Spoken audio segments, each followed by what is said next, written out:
You spend $2,000 on a brand new high-tech range, slide it into your kitchen counter, and plug it in. The stainless steel shines, the digital touchscreen glows, and for the first few months, dinner prep feels effortless. Then, an unexpected pop-up message halts your evening routine on the glass interface. The fast convection air fry function you used yesterday suddenly demands a monthly fee of $7 to unlock. Pressing the start button now produces a cold digital rejection sound instead of heating the coils.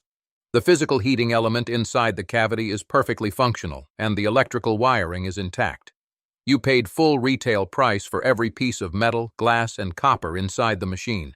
Yet, a hidden software wall blocks the current from reaching the burner until your credit card processes an additional digital payment.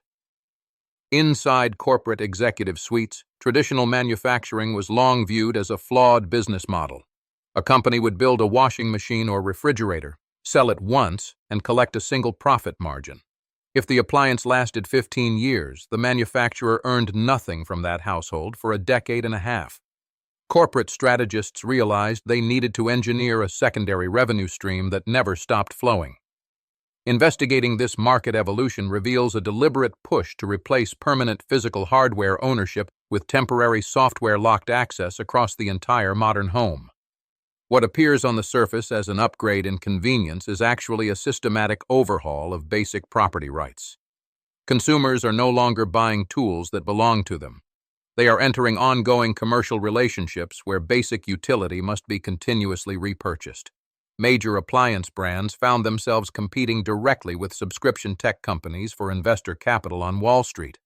Software startups were traded at massive valuations because their recurring software revenue was predictable and persistent.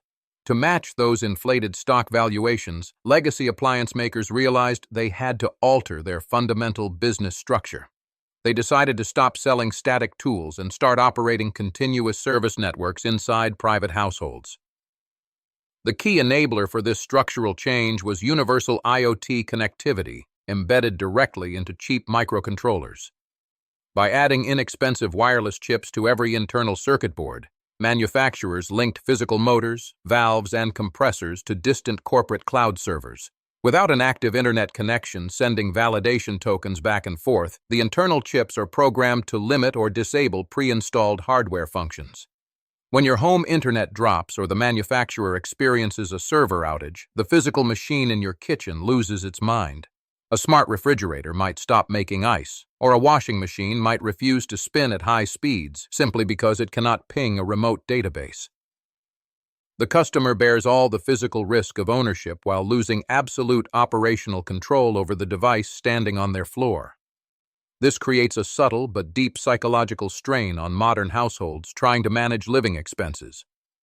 Every room in the home gradually transforms into a collection of active toll booths requiring monthly maintenance fees.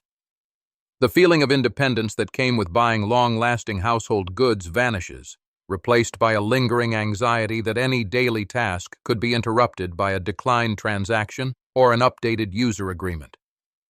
Consider a family that purchases a high-capacity smart laundry suite to manage daily chores for 4 children. The machine arrives with advanced stain removal cycles and eco-friendly wash modes pre-programmed into its memory board. 6 months after installation, a software update locks those custom wash cycles behind an upgraded premium tier. To wash heavy towels or sportswear effectively, the family must now pay an additional $4 every single month. This restrictive mechanism relies on digital rights management, commonly known as DRM, which was originally invented to stop movie piracy. Engineers took software encryption protocols and installed them directly onto physical appliance control boards.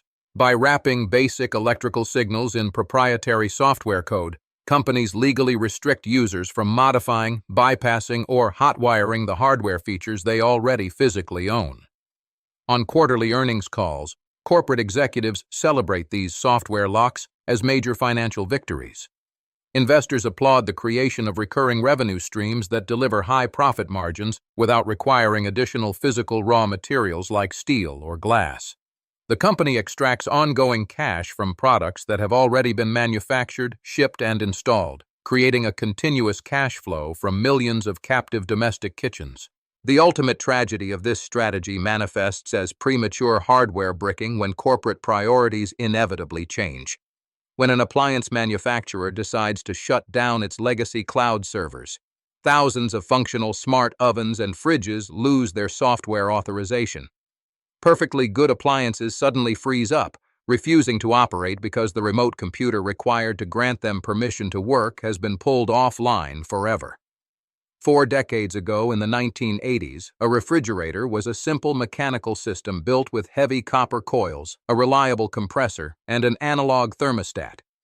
It sat quietly in the kitchen for 25 years, doing its job without needing a software update, a password reset, or a Wi-Fi router.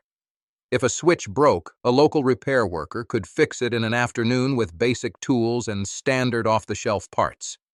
Today, the cumulative cost of running a house extends far beyond electric bills and mortgage payments. When feature paywalls are layered onto every physical device, the true price of the product climbs indefinitely over its lifespan. A $2,000 stove can easily demand an additional $800 in feature fees over 6 years, quietly stripping purchasing power from families who thought they paid in full.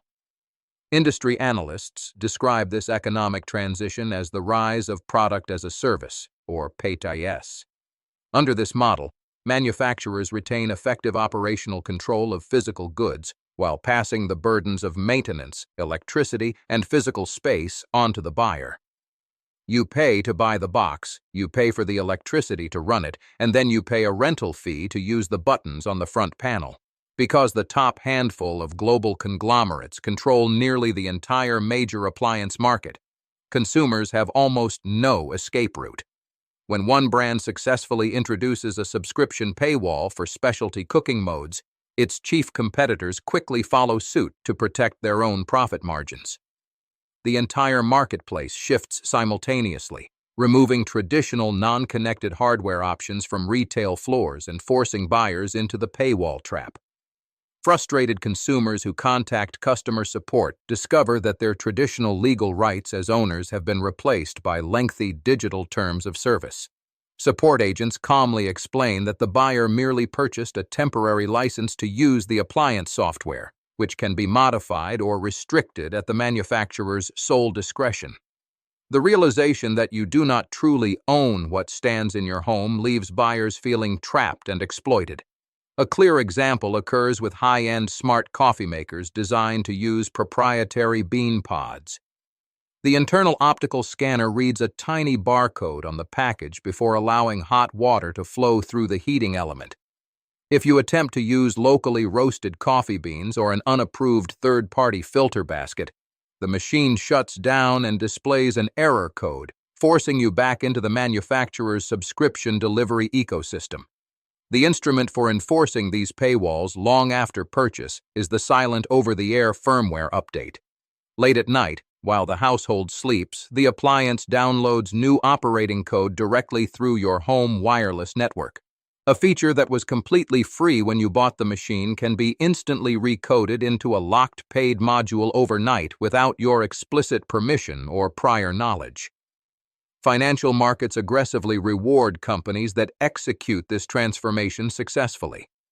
Stock analysts assign higher valuation multiples to manufacturers that report growing software subscriber counts alongside physical unit sales. The stock price rises not because the appliance bakes bread better or washes clothes cleaner, but because the corporate owner has successfully locked its customers into an inescapable recurring payment loop. Independent repair technicians suffer heavy collateral damage under this software-locked regime.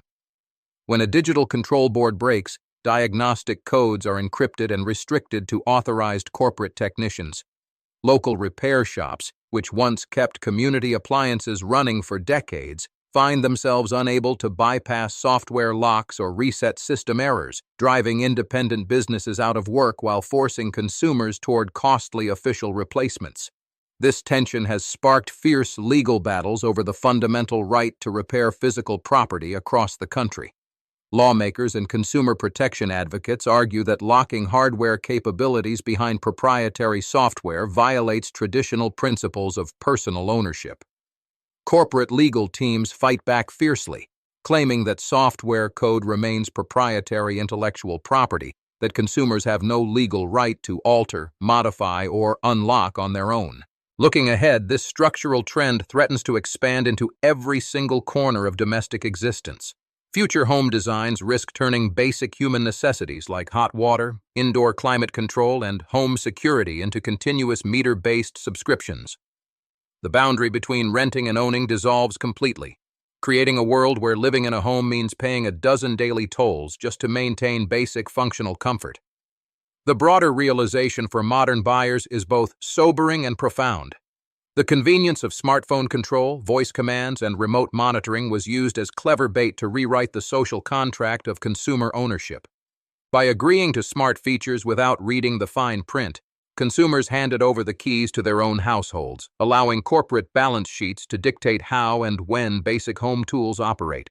Stepping into a big-box retail store today reveals how completely the choices have been narrowed for average shoppers.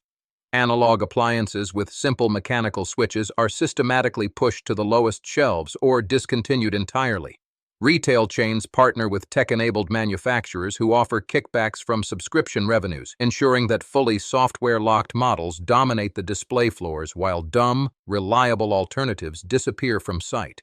The struggle over smart appliances is ultimately a battle over who controls the physical objects inside our lives. As corporate pricing models continue to push deeper into personal spaces, understanding these invisible software traps is the first line of defense. Restoring true ownership requires consumers to reject unnecessary paywalls, demand open hardware standards, and refuse to pay monthly rent on items they already bought in full.